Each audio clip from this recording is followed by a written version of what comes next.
This is Twit.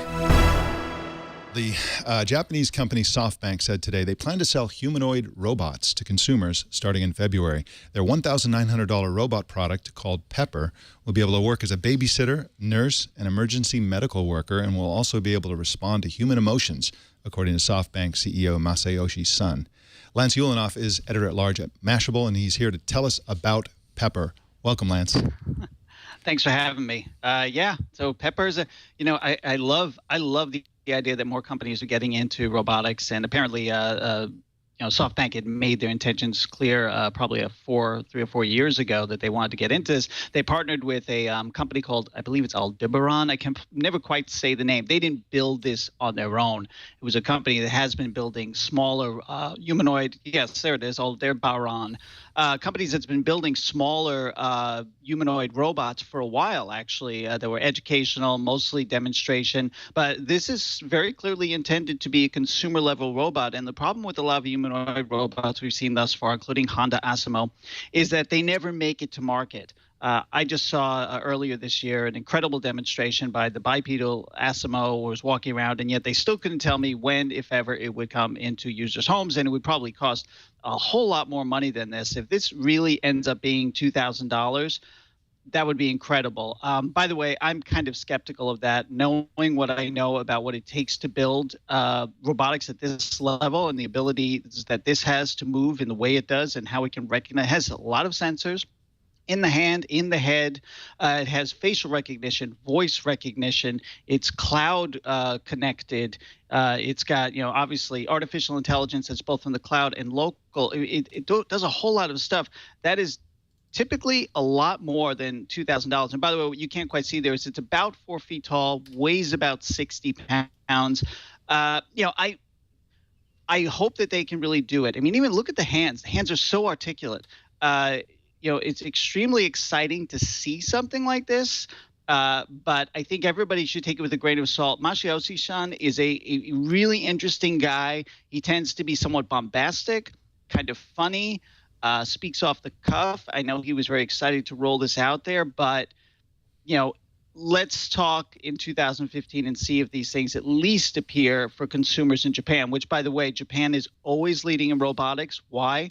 That population is aging faster than ours, and they need home health care workers more than we do, although we will catch up.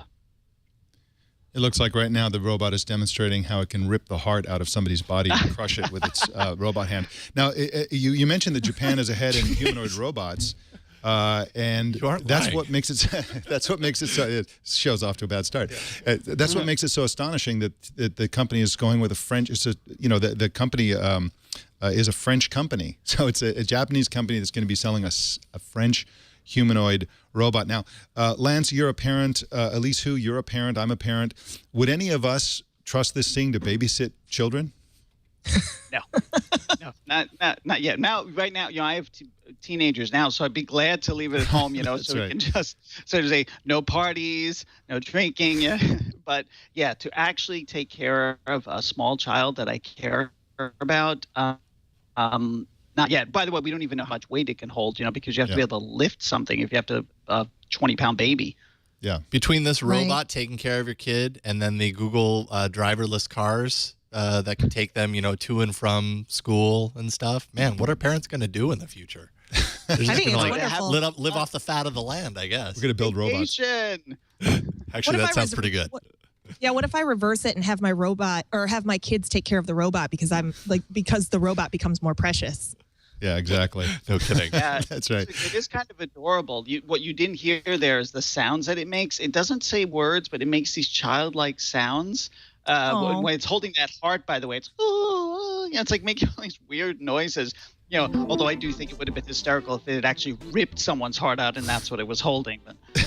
Now, speaking of the heart, they say, Son says actually that it's going to be affectionate.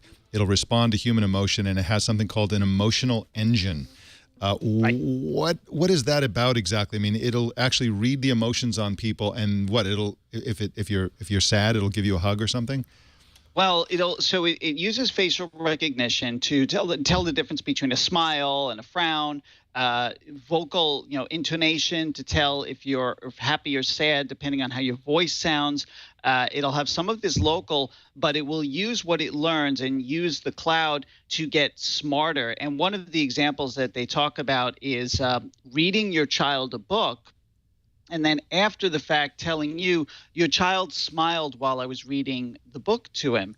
And so, you get, oh, so it enjoyed this, as opposed to screaming in terror because a robot is reading you a book. So, I think that, it's the thing about robots, especially humanoid robots, is the uncanny valley, where something looks too close to human but not quite. Like, humans are very perceptive about something being off, and that's why they're freaked out by robots. So the movements of this robot in particular, you see it's very fluid, and that's where people start to go, that's a little weird. But if it can respond to you in a way that is more human, like at an emotional level, you may feel more comfortable. By the way, Honda Asimo had done something similar, although it's less autonomous. They pre-programmed in, for example, if it was serving a table full of people, instead of just jumping up and plopping cups down, it would actually stop, greet everyone individually, and then put the cups down. So, this idea of trying to make robots not just look more human, but act in that humans can digest is a larger trend.